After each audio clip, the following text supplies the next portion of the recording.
بسم الله الرحمن الرحيم.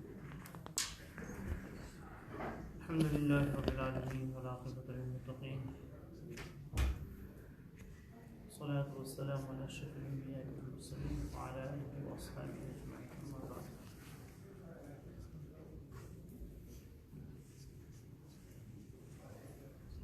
أعوذ بالله من الشيطان الرجيم. بسم الله الرحمن الرحيم. ولو أن أهل القرى آمنوا واتقوا لفتحنا عليهم بركات من السماء والأرض ولكن كذبوا فأخذناهم بما كانوا يكسبون. صدق الله العظيم.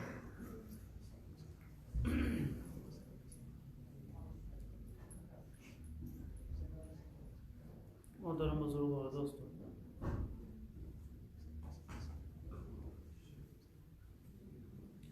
ابھی کچھ روز قبل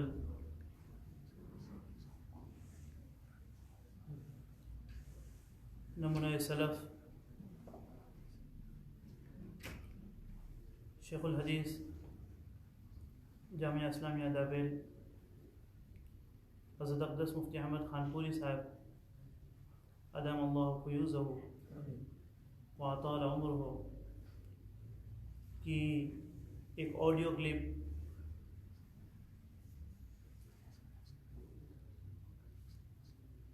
سوشل میڈیا کے ذریعے موصول ہوئی. قریباً 2 منٹ کی وہ کلپ تھی. حقیقت یہ ہے کہ جو بڑوں کی باتیں ہوتی ہیں وہ دریا بکوزہ ہوتی ہے. پورے ایک دریا کو ایک چھوٹے سے کوزے اور ایک پیالے کے اندر وہ سمو دیتے ہیں. اس میں اشارات ہوتے ہیں، الہامات ہوتے ہیں، اور دوسرے ہی دن اس کے اوپر حضرت کی باتیں تو ویسے ہی بہت قیمتی تھی، اور اس کے اوپر دوسرے ہی دن حضرت مولانا سجاد صاحب نعمانی دامت برکاتہم العالیہ نے اس پر تبصرہ فرمایا اور اس کی تائید بھی فرمائی. تو دل میں آیا کہ اسی کے متعلق کچھ باتیں کہہ دی جائیں. حضرت مفتی صاحب دامت برکاتہم نے جو کلپ تھی 2 منٹ کی، اس میں 2-3 باتوں کی طرف اشارہ فرمایا تھا. پہلی بات جو مفتی احمد خان پوری صاحب نے کہی تھی، فرمائی تھی کہ ابھی جو حالات چل رہے ہیں خصوصاً ہندوستان کے اندر، تو اس میں ہر گھر والے صدقے کا اہتمام کریں. ہر گھر میں سے ہر فرد صدقہ نکالے، یعنی کہ ایک آدمی ہر فرد کی طرف سے صدقہ نکالے. یہ مفتی صاحب نے بات فرمائی. دوسری بات حضرت مفتی صاحب نے اس میں یہ فرمائی تھی، صدقے کے متعلق آگے کچھ بات میں کہوں گا، اس کے اندر تفصیل ہے. اس کے اندر انشاءاللہ اگر موقع ہوا تو مستقل ایک نشست کے اندر پورے صدقے کے فضائل بیان کیے جائیں گے، اس کی قسمیں بیان کی جائے گی. دوسری بات حضرت مفتی صاحب نے یہ فرمائی کہ چلتے پھرتے اٹھتے بیٹھتے استغفار کا اہتمام کیا جائے، کثرت سے استغفار کیا جائے.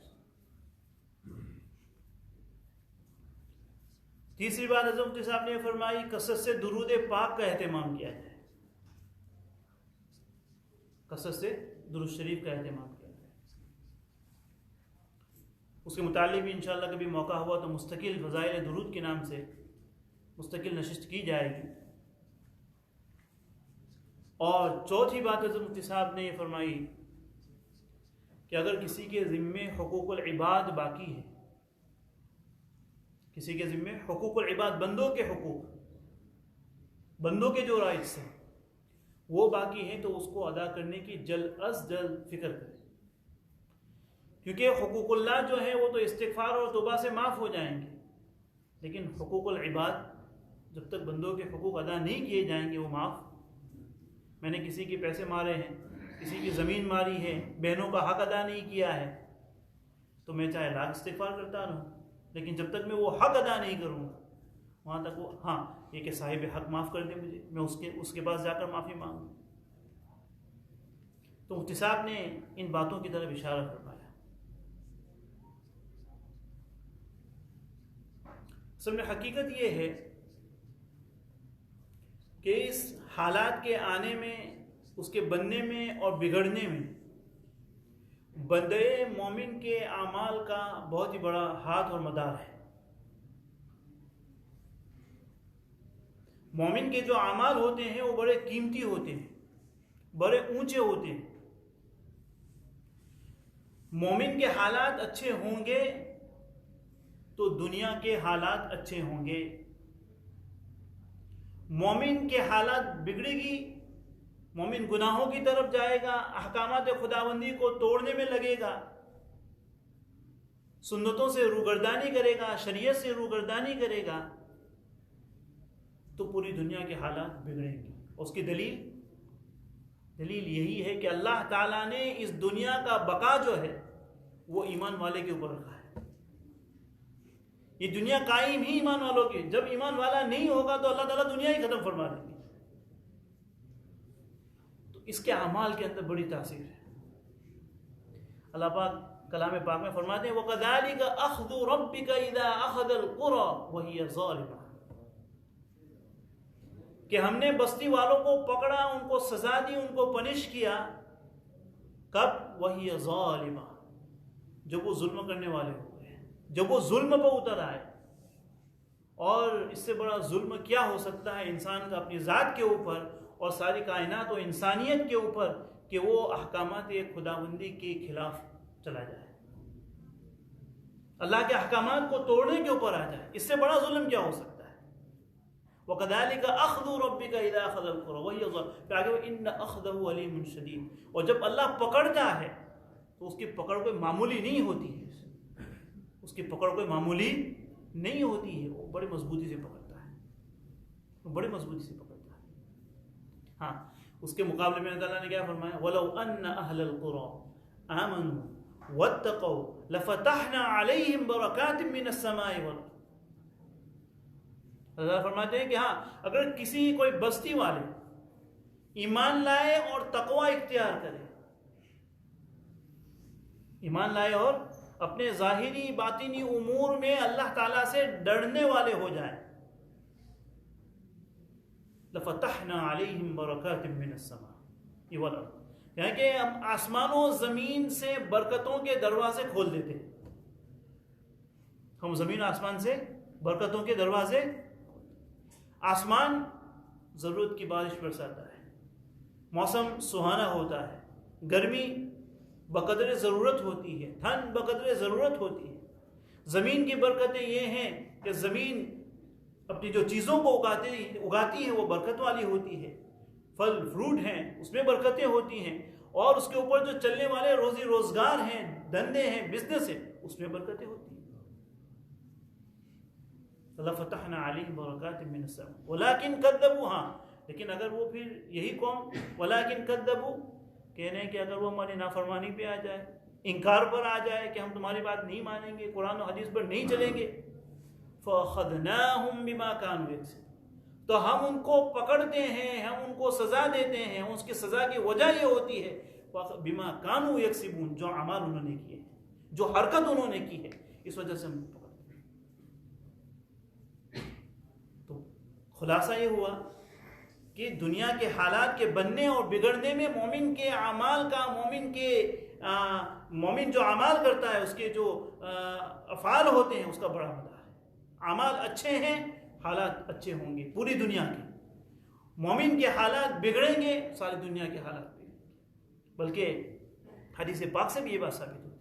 اللہ کے حبیب علیہ الصلوۃ والسلام نے حضرت سیدنا علی رضی اللہ تعالیٰ عنہ سے فرمایا کہ علی، اگر تمہیں کوئی مصیبت پہنچتی ہے، یہاں تک کہ تمہیں کوئی بیماری لگتی ہے، تو یہ خود تمہارے اعمال کی سزا ہے. یہ خود تمہارے اعمال کی سزا ہے.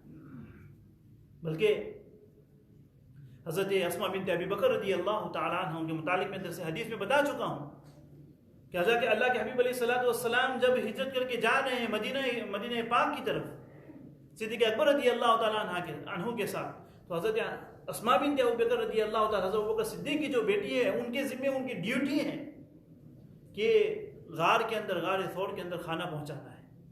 ذات النطاقین کہا جاتا ہے. ان کے کمر کے اندر جو کپڑا رہتا تھا اس کے 2 ٹکڑے انہوں نے کیے، ایک کپڑے سے کھانا باندھتی تھی اور ایک کپڑے سے پانی وغیرہ باندھتی تھی، اس لیے ان کو ذات النطاقین کہا جاتا تھا. اور انہوں نے مار کھائی ہے. ابو جہل کو پتا چل گیا ہے کہ یہ کچھ حرکت کر رہی ہے، کہ رات میں کہیں سے جاتی ہے. ابو بکر نے پوچھا ان کو، ابو جہل نے پوچھا کہ کہاں جاتی ہو چپکے چپکے تمہیں پتا ہے محمد کہاں چھپے ہوئے ہیں؟ لیکن انہوں نے نہیں بتایا تو زور سے ان کو تماچا مارا تھا، یہاں تک کہ ان کی کان کی بالی پھٹ گئی تھی. کان کا جو سوراخ ہوتا ہے بالی کا وہ پھٹ گیا. تو وہ حضرت اسماء بنت ابو بکر رضی اللہ تعالیٰ عنہ، ایک مرتبہ ان کے سر میں درد ہو رہا ہے، اپنے سر کو دونوں ہاتھوں سے پکڑ رہی ہے اور کہہ رہی ہے کہ ہائے میرے گناہ. صدیق اکبر کی بیٹی، ہائے میرے گناہ، یعنی یہ جو میرے سر کے اندر درد ہو رہا ہے یہ میرے گناہ کی وجہ سے. تو قرآن سے بھی یہ بات ثابت ہوتی ہے، حدیث کے اندر بھی یہ بات ثابت ہوتی ہے کہ دنیا کے حالات مومن کی وجہ سے بگڑتے ہیں. مومن کے اعمال درست، دنیا کے حالات درست. اس کے حالات بگڑیں گے، دنیا کے حالات بگڑیں گے. احادیث پاک کے اندر ایسے اعمال آئے ہیں. حدیثیں، مجھے وہی بتانا مقصود ہے، مختصر وقت کے اندر میں جلدی اس کو ختم کرتا ہوں کہ مختصر اسپیسیفک ایسے اعمال حدیث پاک کے اندر بتائے گئے ہیں کہ وہ اعمال ایسے، حالانکہ عادت اللہ یہ ہے، اللہ تعالیٰ کی عادت یہ ہے، نبی اکرم صلی اللہ علیہ وسلم کی دعاؤں کی برکت کی وجہ سے فوراً پکڑ نہیں آتی ہے، لیکن حدیث پاک کے اندر اللہ تعالیٰ ڈھیل دیتے ہیں. ہر معاملے میں کتنا ہی بڑا گنہگار کیوں نہ ہو، اللہ تعالیٰ کی طرف سے ڈھیل دی جاتی ہے. لیکن بعض اعمال احادیث کے اندر ایسے آئے ہیں کہ اس میں اللہ تعالیٰ کی طرف سے اجتماعی پکڑ آتی ہے، ایک ساتھ سب کی پکڑ آتی ہے، اس میں ڈھیل نہیں دی جاتی. سب سے پہلا حضرت نبی اکرم صلی اللہ علیہ وسلم نے فرمایا کہ جب کسی قوم کے اندر زنا اور سود عام ہو جائے، انٹرسٹ عام ہو جائے، کامن ہو جائے، زنا اور انٹرسٹ عام اور کامن ہو جائے، تو اللہ کے حبیب علیہ الصلوۃ والسلام فرماتے ہیں کہ اس قوم نے اپنے آپ کو عذاب خداوندی کا مستحق بنا دیا. یعنی وہ رڈار پہ آ چکے ہیں، اللہ تعالیٰ کے رڈار پہ وہ قوم آ چکی ہے. اب کب اللہ تعالیٰ کی طرف سے پکڑ آ جائے کوئی نہیں کہہ سکتا. 2 چیزیں، زنا اور سود. بلکہ دوسری جگہ اللہ کے حبیب علیہ الصلوۃ والسلام نے فرمایا کہ جب کسی قوم کے اندر زنا عام ہو جائے، جب کسی قوم کے اندر زنا عام ہو جائے تو زنا کے عام ہونے کی وجہ سے اللہ ان کو 3 طرح کی سزا دیتا ہے. اللہ ان کو 3 طرح کی سزا دیتا ہے. پہلی سزا اس قوم کی یہ ہوتی ہے کہ اللہ ان کے اندر ایسی بیماریاں پیدا کر دیتا ہے، ایسی بیماریاں بھیجی جاتی ہیں کہ ایسی بیماریوں کو نہ کسی کان نے، نہ کسی آنکھ نے، نہ کسی تجربے نے محسوس کیا. عقل حیران، محیر العقول جس کو کہتے ہیں، عقل کو یہ کر دینے والے، عاجز کر دینے والے. انسان کو، یعنی انسان یہی نہیں پتہ لگا سکتا کہ کہاں سے آئی، کیسے آئی اور کیسے پھیل گئی. دیکھیں آج ایسی بیماری، اللہ کے حبیب کی بات پر یقین ہے نا. نبی کہہ رہا ہے کہ جب یہ بیماری اسی وقت آتی ہے، طاعون، بلکہ کہا کہ طاعون بھیجتا ہے اللہ تعالیٰ.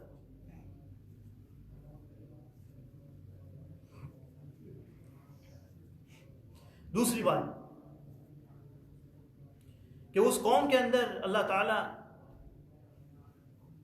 موت کی کثرت، جس قوم کے اندر زنا عام ہو جاتا ہے اس قوم کے اندر کثرت موت،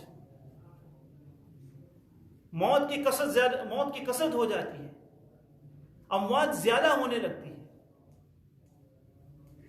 دیکھیں اس کے لیے نہ مجھے کوئی آپ کو ڈیٹا اور یہ کرنے کی ضرورت ہے. ہم آئے دن اپنے موبائل کے تھرو یا کہ لوگوں کے ذریعے، اخبارات کے ذریعے یہ ہم سن رہے ہیں کہ کچھ ایک سال کے اندر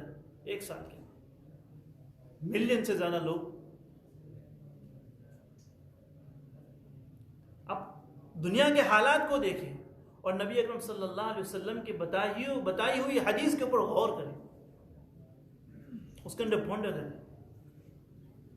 اور تیسری چیز، جس قوم کے اندر زنا عام ہو جاتا ہے، اللہ اس قوم کے اوپر غربت اور فقیری کو ڈال دیتا ہے۔ اللہ اس قوم کے اوپر غربت، فقیری، محتاجگی کو ڈال دیتا ہے۔ آپ دیکھیں پوری دنیا کی حالت کو دیکھیں، گلوبل دیکھیں، اب نیشنل نہیں گلوبل دیکھیں آپ، کہ جب سے یہ حالات بنے ہیں کتنے لوگوں نے اپنی جاب کو گنوایا ہے، کتنے لوگ بے گھر ہوئے ہیں، کتنے لوگوں کا رزق کا مسئلہ کھڑا ہو گیا ہے، اموات بھی ہو رہی ہے، محتاجگی بھی ہو رہی ہے، اور بیماری بھی ہمارے پاس ہے۔ تو کہنے کہ زنا، تو دیکھیں آپ زنا کس قدر ایک زمانے کے اندر تصور نہیں کیا جاتا تھا، لیکن آج زنا اس قدر عام ہو گیا۔ اور زنا ایک خاص فعل کا نام نہیں ہے۔ اگر آپ ترمذی شریف کی روایت کو دیکھیں تو اللہ کی، آپ تو دیکھیں موبائل کے اندر ہے نا، اگر آپ گندی چیز پون دیکھ رہے ہیں تو اپنی آنکھوں سے زنا کر رہے ہیں۔ اگر آپ غلط سائز کے اوپر جا کر آپ چیٹنگ کر رہے ہیں، غیر محرموں کو شکار بنا رہے ہیں، ان کو اپنی ہوس کا شکار بنا رہے ہیں، ان سے گندی بات کر رہے ہیں، تو یہ آپ کی بات زبان کا زنا ہو گیا۔ آنکھوں کا زنا، زبان کا زنا، ہاتھ کا زنا، یہ کس قدر عام ہو گیا، جو کسی زمانے میں جس کا تصور نہیں کیا جا سکتا۔ تو جب زنا اس قدر عام ہوگا تو پھر اللہ کی طرف سے پکڑ نہیں آئے گی تو کیا آئے گی؟ پوری دنیا کو دیکھیں، ہر انسان اپنے ملک کا، اپنے اس کا جائزہ لے سکتا ہے، بالکل عام ہے۔ یعنی اس کی ہمیں کہیں کہ اس کی حرمت بھی دلوں سے نکل چکی ہے، یعنی لوگ اس کو اپنا ٹیلنٹ سمجھتے ہیں کہ بھائی میرے اندر یہ ٹیلنٹ ہے، حالانکہ ہم یہ نہیں سوچ رہے ہیں کہ یہ جو حالات جو ہیں نا آئے نہیں ہیں، ہمارے لائے ہوئے ہیں، ہمارے لائے ہوئے۔ تو پہلا تو ہو گیا کہ زنا ہے، کہ جب زنا کسی قوم کے اندر عام ہوتا ہے تو اللہ تعالیٰ کی طرف سے اس قوم کے اندر یہ سزائیں بھیجی جاتی ہیں۔ حدیث کے اندر دوسرا عمل، دوسرا فعل ایسا بتایا گیا کہ جب وہ کسی قوم کے اندر عام ہوتا ہے تو اللہ کی پکڑ آتی ہے۔ ہر گناہ کے اندر اللہ تعالیٰ ڈھیل دیتے ہیں، مہلت دیتے ہیں کہ واپس آ جائے گا۔ لیکن میں نے کہا کہ بعض گناہ ایسے ہیں کہ اس میں ڈھیل نہیں دی جاتی۔ دوسرا گناہ ہے والدین کی نافرمانی۔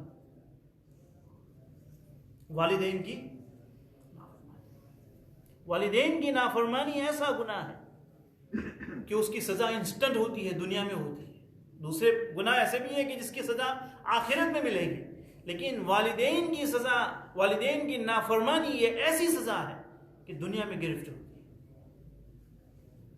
اور ہم نے کئی لوگوں کو دیکھا، جو واقعات احادیث میں ہوں گے، جو کتابوں میں ہوں گے، وہ اپنی جگہ ہوں گے، لیکن یہ تو ہم نے اپنی آنکھوں سے تجربہ شاہد ہے، ایسے لوگوں کو تڑپتے در در کی ٹھوکریں کھاتے دیکھا ہے کہ جنہوں نے اپنے والدین کو ستایا تھا دنیا میں۔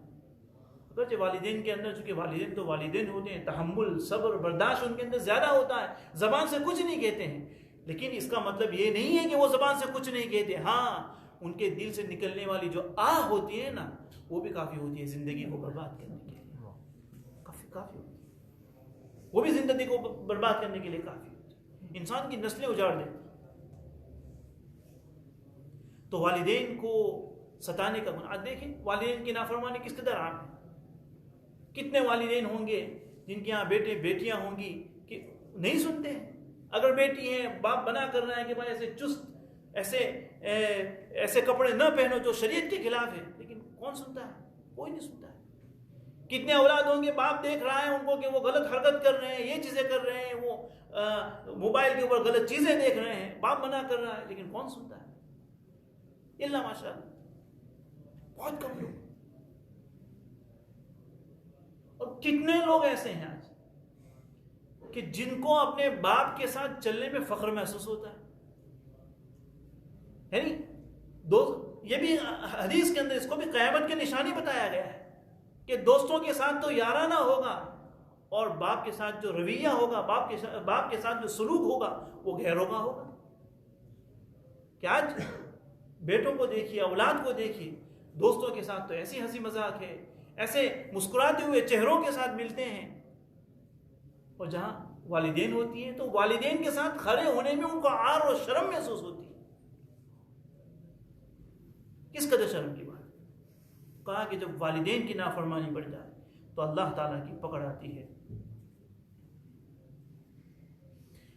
اسی طرح میں اس بات کی طرف آ جاؤں جس کی طرف مفتی احمد صاحب دامت برکاتہم العالیہ نے اشارہ فرمایا تھا کہ ہاں اس کے مقابلے میں بعض نیکیاں بھی ایسی ہے کہ جس کا فائدہ انسٹنٹ ہوتا ہے، اس کا فائدہ فوراً ملتا ہے.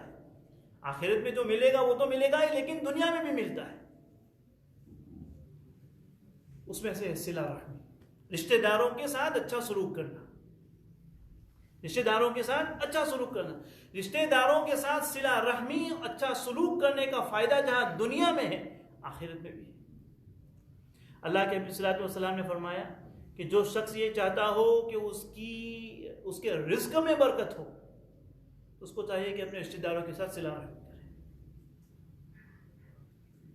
آج کتنے لوگ ہیں کہ ان کی سخاوت ساری دنیا میں ہوتی ہے لیکن اس کا رشتہ دار محروم ہے.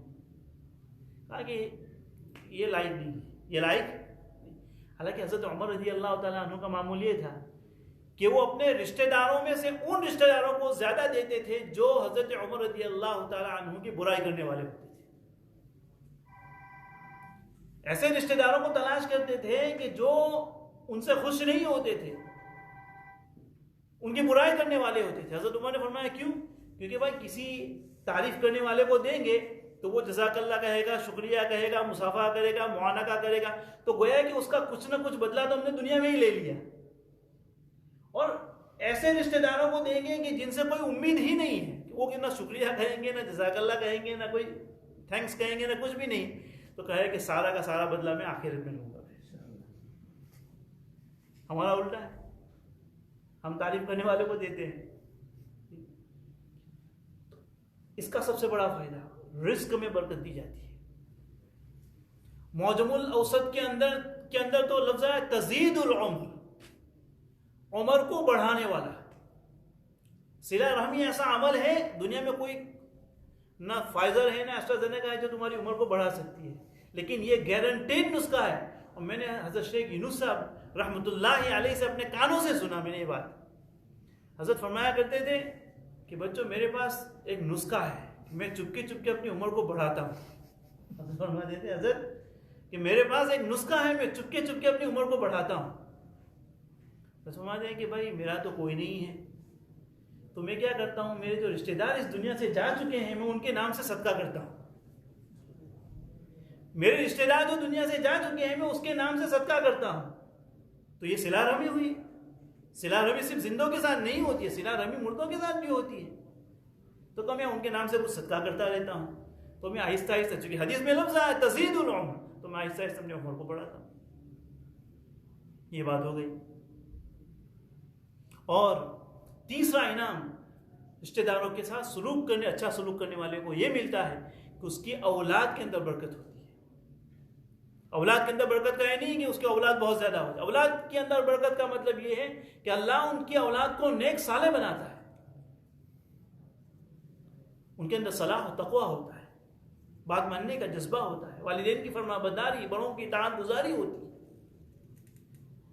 تو صلہ رحمی کا یہ مطلب ہے. لیکن حضرت صاحب نے جس کی طرف اشارہ فرمایا کہ اس کے مقابل جو رشتے ناطے توڑنے والا ہوتا ہے، حقوق العباد کو پامال کرنے والا ہوتا ہے، تو اللہ کے حبیب علیہ السلام نے فرمایا اللہ اس کو نظر رحمت سے محروم کر دیتے ہیں. اس قوم کی طرف نظر رحمت نہیں کی جاتی، اس قوم کی طرف نظر رحمت کی نظر نہیں کی جاتی. اور جب اللہ رحمت کی نظر کسی قوم کی طرف نہیں کرے گا تو اس قوم کا کیا حال ہوگا؟ پھر کثرت اموات بھی ہوں گی، بیماریاں بھی آئیں گی، حالات بھی آئیں گے، زلزلے بھی آئیں گے، سب کچھ ہوگا. کیونکہ ہم نے تو ایسے اعمال کیے ہیں کہ اپنے آپ کو اللہ کی نظر رحمت سے محروم کر دیا ہے. اور بھی کچھ اعمال ہے لیکن وقت زیادہ ہو رہا ہے، تلاوت بھی کرنی ہے. صرف اجمالاً میں بیان کر دیتا ہوں کہ ایک عمل وہ ہے امر بالمعروف نہی عن المنکر، لوگوں کو اچھائی کی باتیں بتاتے رہو، برائی سے روکتے رہو. اگر یہ مادہ، یہ صفت ہمارے اندر سے ختم ہو جائے گی تو اللہ تعالیٰ پکڑ فرمائیں گے. ابو داؤد شریف کی روایت ہے. ابو داؤد شریف کی روایت کے مطابق اللہ تعالیٰ اگر لوگوں کو اچھی باتیں ہم نہیں بتائیں گے، بری باتوں سے نہیں روکیں گے، اللہ تعالیٰ کی طرف سے پکڑ آئے گی. ایک عمل یہ ہو گیا. ایک اور عمل جھوٹی قسم، جھوٹی قسم کا کام، یہ اللہ کے عذاب کو کھینچنے والا ہے. عام ہے آج 100% sale, 50% sale, 20% sale, 100% donation policy. اس میں اللہ ہی جانتا ہے کہ اس میں کتنی حقیقت ہوتی ہے کہ جب جھوٹی قسمیں عام ہو جائیں گی تو اللہ کی گرفت آئے گی، اللہ پکڑ فرمائے. اور ایک اور عمل ہے امر بالمعروف نہی عن المنکر. اور ایک آخری عمل جو حدیث کے اندر بتایا گیا ہے کہ کسی قوم کے اندر، کسی گھرانے کے اندر کوئی گناہ عام ہو اور وہ صاحب مکان، صاحب قوم کا بڑا اس گناہ کو روکنے پر قادر ہو اور وہ اس گناہ کو نہ روکے تو اللہ کے عذاب، گویا کہ اللہ کے عذاب کو بلا رہا ہے. اللہ تعالیٰ کئی باتوں پر ہمیں، مجھے بھی، ہم تمام کو عمل کرنے کی توفیق نصیب فرمائے. اور جن اعمال کو حدیث پاک میں اللہ کے غضب کو کھینچنے کا ذریعہ بتایا گیا ہے، ایسے اعمال سے اللہ ہماری بھی حفاظت فرمائے، ہمارے اہل خانہ کی بھی حفاظت فرمائے، ہمارے رشتہ داروں کی حفاظت فرمائے، پوری امت کی، ہمارے اولاد کی اللہ تعالیٰ حفاظت فرمائے. اور اس کے متعلق پھر آگے استغفار بھی ہے، کچھ باتیں کرنی تھی، اگر موقع ہو تو پھر کبھی کریں گے انشاءاللہ. درود شریف پڑھیے. سبحان اللہ.